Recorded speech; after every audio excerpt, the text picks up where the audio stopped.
ನಮಸ್ಕಾರ ಎಲ್ಲರಿಗೂ. ನಮ್ಮ ಹೆಸರು ಬಂದುಬಿಟ್ಟು ಬಸವರಾಜ್ ಅಂತ ಹೇಳಿ. ಈಗ ಕೆಒ ಪ್ರಾಡಕ್ಟು ರೈತರಿಗೆ ಯೂಸ್ ಮಾಡೋಕ್ಕೆ ಕೊಟ್ಟಿದ್ದೀವಿ.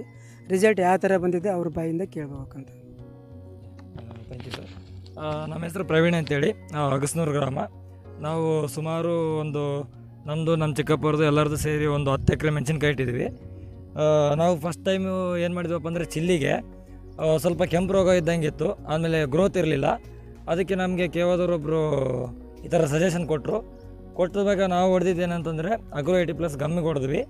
ಆದಮೇಲೆ ನೀಮ್ ಆಯಿಲು ಪ್ಲಸ್ ಉಮಿಕೊಂದು ಹೊಡೆದಿದ್ದೀವಿ. ಅದ್ರ ಜೊತೆಗೆ ಪ್ರೈಡ್ ಒಂದು ಹಾಕ್ಕೊಂಡು ಹೊಡೆದ್ವಿ. ಒಳ್ಳೆ ರಿಸಲ್ಟ್ ಇದೆ. ರಿಸಲ್ಟಲ್ಲಿ ಏನಿದಿಲ್ಲ, ಗ್ರೋತ್ ಒಳ್ಳೆ ಚೆನ್ನಾಗಿ ಬಂದಿದೆ. ಇದುವರೆಗೂ ನಾವು ನೀರು ಕಟ್ಟಿಲ್ಲ, ಮಳೆ ಇಲ್ಲ ಅಂದ್ರೂ ಗ್ರೋತ್ ಚೆನ್ನಾಗಿ ಬಂದಿದೆ. ಇದ್ರ ಜೊತೆಗೆ ಕೆಒದವ್ರದ್ದು NPKನೂ ಮಿಕ್ಸ್ ಮಾಡಿ ಹೊಡೆದಿದ್ದೀವಿ. ಒಳ್ಳೆ ರಿಸಲ್ಟ್ ಬಂದಿದೆ ಸರ್. ಎಲ್ಲ ರೈತರಿಗೆ ಹೇಳ್ಬೋದು ಸರ್. ಎಲ್ಲ ಸಜೆಷನ್ ಕೊಡೋದಾದರೆ ಯೂಸ್ ಮಾಡಿ ಅಂತ ಹೇಳ್ಬೋದು ಸರ್. ರಿಸಲ್ಟ್ ಚೆನ್ನಾಗಿದೆ, ಯಾವುದು ಅಡ್ಡ ಪರಿಣಾಮ ಏನಿಲ್ಲ. ಇವೇನು ನಮಗೆ ಮಳೆ ಕಡಿಮೆ ಇದೆ ಅಂದ್ರೂ ಈ ಅಗ್ರೋ 80+ ಇರೋದ್ರಿಂದ ಸ್ಪ್ರೆಡ್ಡಿಂಗ್ ಚೆನ್ನಾಗಿದೆ. ನಾವು ಎಣ್ಣೆ ಸ್ವಲ್ಪ ಸುಮಾರಾಗಿ ಹೊಡೆಯೋರಾದ್ರೂ ಒಳ್ಳೆ ಕೆಲಸ ಮಾಡ್ತೀವಿ ಸರ್. Okay sir.